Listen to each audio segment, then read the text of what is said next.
This is Overtime with Chris Dewar, only on KHQA. Well, this is Saturday, November the 5th, and you have entered this all-shook-up edition of Overtime. Housequake, everybody. And this is the month when the legends of the fall are born. The teams and players this area will talk about in coffee shops near and far for decades to come. Now, in a perfect world, we would end this perfect fall Saturday with 2 state-bound volleyball teams and 4 Elite 8 football squads still chasing championship dreams. But as you well know, every step of the road for every team left gets progressively harder by game from this point forward. So we start our journey today in the one spot where we were guaranteed a local winner, the 3A Halloween Bash between the surging Macomb Bombers and the reinvigorated Beardstown program seeking its first quarterfinal berth since 1978. Oh, there ain't no party like an Orange Crush party. The Beardstown kids and the Macomb kids having fun today. These are the Macomb kids channeling their inner Freddie Mercury, singing "We Are the Champions." Macomb all business coming in, and if you don't believe me, Nick Seaver's going to let you know he meant business today. The big quarterback killer going to have himself a good day as well. Right off the bat, Macomb's defense standing tall. This, my friends, is Brett Taylor taking out Wes Carlock as he gobbles him up right there. 3 and out on the first drive for Beardstown. Macomb goes to work. It is Chris Jackson, 9 yards on his first carry, but he's not done. Loving the toss sweep action today was Mr. Jackson. Call him Action Jackson in this particular case as he gets the big pickup right there. All of a sudden, Macomb had set everybody up. It's Matt Lawver to the air, hooking up right here with Reed Fulkerson, 7-0 Macomb at that point. Next possession for the Tigers didn't end up any better offensively as they would struggle. Reed Fulkerson in the backfield with the handoff. So too Nick Seavers. That's a sandwich you don't want to be a part of. Ugly, ugly stuff for Beardstown as they could not get their offense going. Right back to work comes Chris Jackson. Going to move to his left, going to wiggle free and pick up 29 yards right here. Nice way to start the second possession of the ball game for the Bombers at this point. More to come right here. This is an apparent Chris Jackson touchdown. It would be called back due to a hold, so Macomb's just going to do it all over again. 10 yards behind. They're going to go to work behind Reed Fulkerson. Gets all of the penalty yardage back right here, and that would set up Mr. Chris Jackson from 3 yards away. He's going to plunge his way home and make this a 14-0 lead in favor of the Bombers at this point. In the first quarter, Beardstown could not move the ball past its own 30-yard line. That was the kind of pressure that Macomb's defense was putting on. The Mayor of Bluff's very pleased with the way his defense was playing. More to come right here. Look at this beautiful play right here by Max Ford to take one away from Bubba Patterson right there. And then it's back to work for Mr. Chris Jackson. On this play, he would set Macomb's single-season rushing yardage mark with a big pickup of 42 yards. That's wonderful stuff from that young man. The Macomb crowd all fired up, and they would watch the future of the Macomb backfield. Jared Rockhold go 39 yards into the end zone to extend his team's lead at this point to 21-0. Rockhold going to be a good one. Oh, I tell you what, the Bombers just on all tilt in this one. I mentioned Brett Taylor, leading tackler on his team, linebacker extraordinaire. Great tackle for loss right here, again teaming up with the aforementioned Nick Seavers. Oh, the cheerleaders loving it, and they would love this as well. Play action passing, when you run as well as Macomb does, it's really easy. Reed Fulkerson in for the score, his second touchdown of the day. All about the Bombers today as they end Beardstown's fine run in ugly fashion. 49-7 is your final, and up next for Macomb, a huge task on the road at Tolono Unity. Tolono Unity beats a very good Monticello team 27-14. That game expected to be on Saturday. Tell you what, Kelly Sears' team has its work cut out for them, but they're rolling along right now, playing very, very well indeed. There's already been plenty of fun in the 2A bracket with top-seeded Carmi-White County bowing out to the 16-seed Carlisle in the first round last week. Suffice to say, all those unbeaten records and all that lofty pre-playoff praise doesn't really mean a thing this time of the year. So what to expect today in Camp Point from a battle of teams with perfect seasons, working, and surefire all-state offensive weapons? Well, in the first half, Brad Dixon's team was ugly. They were down 20-7, trying to change their karma on the second half kickoff. Great spot by Nathan Knuffman. Great pickup right here by Austin Dormeyer, and you would think things were going to get better for Central Southeastern. In fact, on the very next play, it is Central Southeastern's all-state offensive weapon, Garrett Kessner, making the big pickup right here as he's going to gain 25 yards. However, Central Southeastern would fumble the ball right back, and back to work goes Williamsville. However, this pass from Mr. Rossetti Chipped away from the end zone, so Williamsville is going to have to settle. Douglas Weiss doing great work there. Settle for a field goal and extend their lead to its high water mark of the day, 23-7 at that point. The game changer right here comes from Dalton Hubner. Interception changed the whole karma and momentum and juju of the game, if you will, as you will see Central Southeastern going to work behind the big fella. And this is just third effort right there by Nathan Knuffman. Takes it into the end zone for the score, and the 2-point conversion fails. Central Southeastern trails at this point 23-13. Knuffman yet again to work. 42 yards of goodness as he just pushes people out of the way. He's going to rumble on down into the red zone, and then he's going to do all of the heavy lifting on his own this time. Going in for the score, he'd also convert the PAT, as it would be a 23-20 game at that point. Central Southeastern had its comeback vibe on. And again, the defense just absolutely suffocating Williamsville in the second half. Again, Dalton Hubner, great stop right there on third down. Ball back to Central Southeastern. They're going to go to work. Right here, Nathan Knuffman, the game-tying field goal of 39 yards. And my cousin-in-law, Alex Ebbing, nepotism rules, is going to be all fired up. His team sensing a comeback in this one. The defense, again, coming to work right here. Zach Dively has had himself a huge season. Quarterback sack, giving his team a chance to win this game. You see the situation, 57 seconds, 4th and 1, game tied at 23. Central Southeastern, rather than turning it over to their all-state kicker, decides to go for it on 4th and 1, fumble. And unfortunately, because of that fumble, we're going to overtime. Would that choice come back to haunt Central Southeastern? We would see in overtime. First possession to Central Southeastern, 4th and 5. They have to settle for the field goal, and automatically Nathan Knuffman punches it home. And just like that, Central Southeastern had extended its lead to 26-23. At this point, first possession, it looks like Rossetti's going to go in for the score, stopped at the 1, but on the next 2 plays, it will be Central Southeastern pushing Williamsville all the way back to the 3-yard line. So 4th down and 3. Season comes down to this. Rossetti to the air and finds a wide open receiver, and it's heartbreak for Central Southeastern as their fine season comes to an end. They lose by the final count in this one of 29-26. Great year for Brad Dixon's crew, but unfortunately it all goes awry at the end. Well, if all goes according to plan, this time next week, we will be awash in the afterglow of the sheer gridiron nirvana that would be a second Brown County Triopia football meeting this season. The Hornets and Trojans both still had each one last order of business to attend in order to cement that rematch, and neither hurdle was particularly easy. Brown County's challenge was traveling to the ends of the earth, or at least the ends of the state, to battle Toledo Cumberland over by the Indiana border today. Long road trip for my man Joe Morano, and he is going to take the time to get you some tasty goodies while he was there. Brown County, though, representing as they always do, showing up in force. Let's take you to the highlights of this one. Early on, it's Alex Shepard. Sheppy forcing the punt with a huge quarterback sack at this point. Brown County's offense slow early on. Tim Woodward is wrapped up, no gain. You know what? They had 3 first-half punts. When do you see Brown County punt the ball away 3 times and a half? Doesn't happen. The Pirates go to work right here. Brandon Adamson rumbles for the big gain and the first down. He's ruled down, no fumble on this one. That sets up their outstanding quarterback, Kendall Butler, takes them into the red zone right here.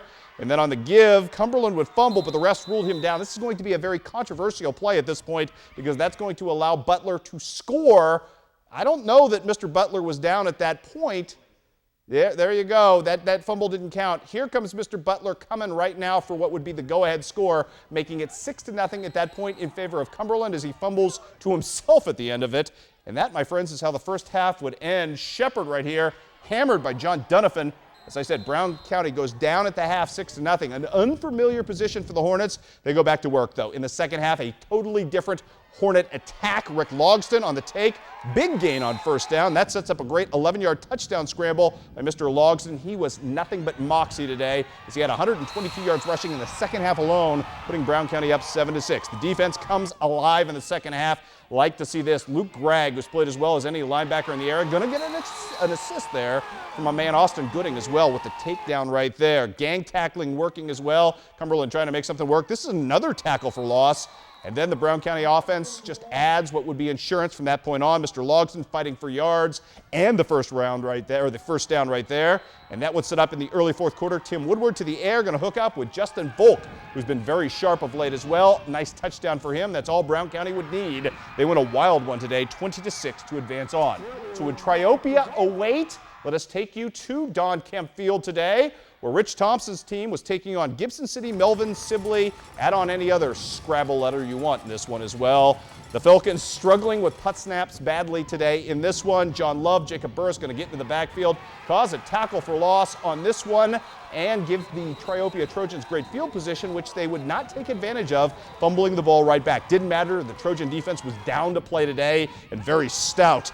The law firm right here of Love and Longley, they specialize in personal injury quarterbacks right there with the combined sack. Those two kids as good a bookends as you'll find anywhere in the tri-states. And that, my friends, allows the Triopia running game to go to work in the first half. Jared Sanders would move the chains right here. Nifty little run for him, picking up the first down and set up the diminutive one. Cody Curry gonna fight and hustle and scrap his way into the end zone to put his team up 6-0 in this one. Cody Curry, wonderfully done right there. 6-0 at that point. More defense to come right here. Philip Whitehead, a man today. Philip Whitehead just absolutely does just about everything you'd expect from an old school throwback linebacker. Going to step up right here and snuff out everything Gibson City, Melvin, Sibley, whoever whatever initial you want to throw in there, tries to throw at him today. Great stop right there. More Whitehead here. He's the lead man on this tackle for loss as well. And then it's just more fun. Again, Longley and Jonah Wayland about to get into the act. I tell you what, that Triopia defense doesn't give up many points. They're not going to give up any here as well. As you will see, the fumble right here, and it's recovered. More takeover time this time for the Triopia defense as well. This time it's Dakota Longley working it as well. He's going to pick up a fumble and set up the prettiest play of the week, football-wise. It's going to come to you from future KHQA Student Athlete of the Week. Think this week, Jansen Yale. And this is going to be, my friends, probably your Sensational 7 play of the week as Mr. Yale. That pass is tipped from Tanner Huddleston. There's Yale, Johnny on the spot for the touchdown to put his team up 14-0 for good. We're going to watch it one more time in slow motion as Triopia's defense throws the shutout today, and Jansen Yale delivers the best touchdown of the day. Pretty stuff from the Trojans as they go on to win by the final count in this one of 21-0 to set up that outstanding showdown next week with Brown County. Look at Mr. Yale going in for the score.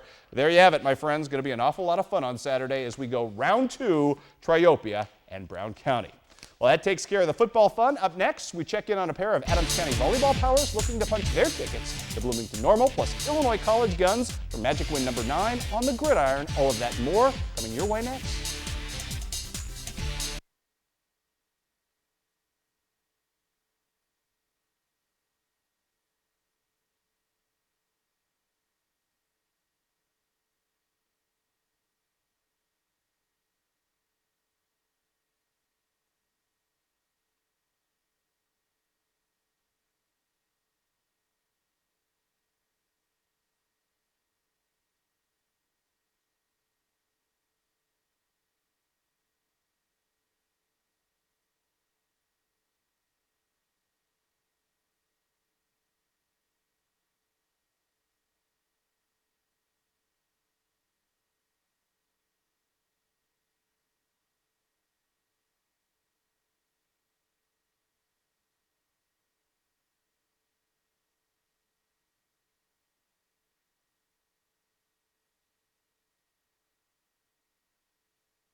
Welcome back to Overtime, everybody, and thanks for staying up late with us tonight. Redbird Arena beckoned today for the Quincy Notre Dame Lady Raiders and Unity Lady Mustangs, provided they could find a way to spike and set their ways past a pair of heavily favored super sectional opponents. In Class 2A, Rich Meyer's crew would tangle with Port Byron, Riverside, and Farmington. Tell you what, unfortunately could not get back up there today.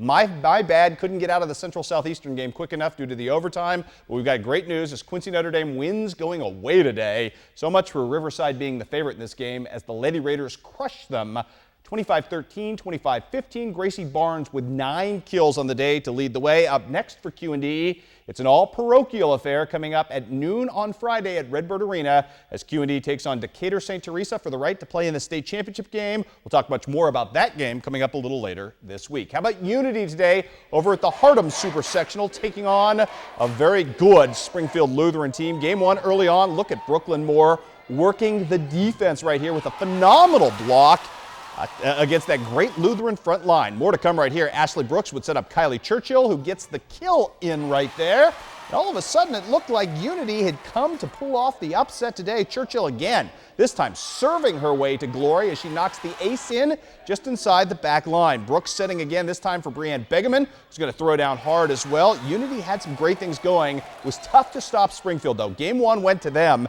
as Abby Heiss, who signed at Truman State, going to throw down for you really emphatically right there. She played 1 year at Jacksonville. Great player. She turned out to be a great player for Lutheran as well. Unity, though, responding right here with their own big hitter, Rachel Rush, picking up the kill right here. And then it's Brooklyn Moore coming up one more time with another hard kill right there.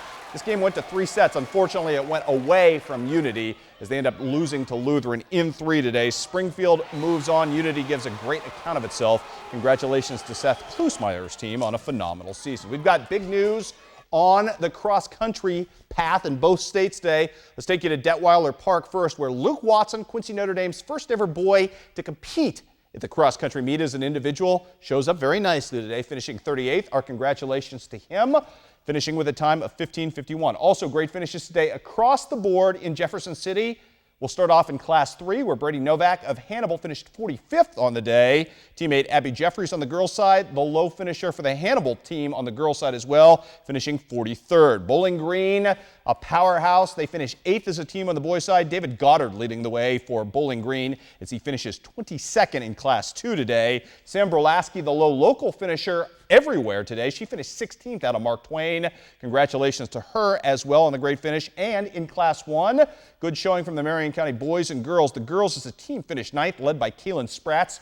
33rd place finish on the day today. The Mustang boys finished 12th. J.J. Chatfield, who's a heck of a basketball player in his own right, pulling off that Billy Heisler thing where you run cross country and then you play really well in basketball. He finished 77th on the day to help lead the way for the Mustangs. Dale Gosney's teams continuing to be a power in Northeast Missouri. We've got college football today. You are looking at the Division III wide receiver of the nation last week, Brock Thompson, who was amazing. He had a couple of touchdowns today. So too did this guy, Brock Doring, who gets in off the Michael Bates pass. Michael Bates just lighting up Beloit today.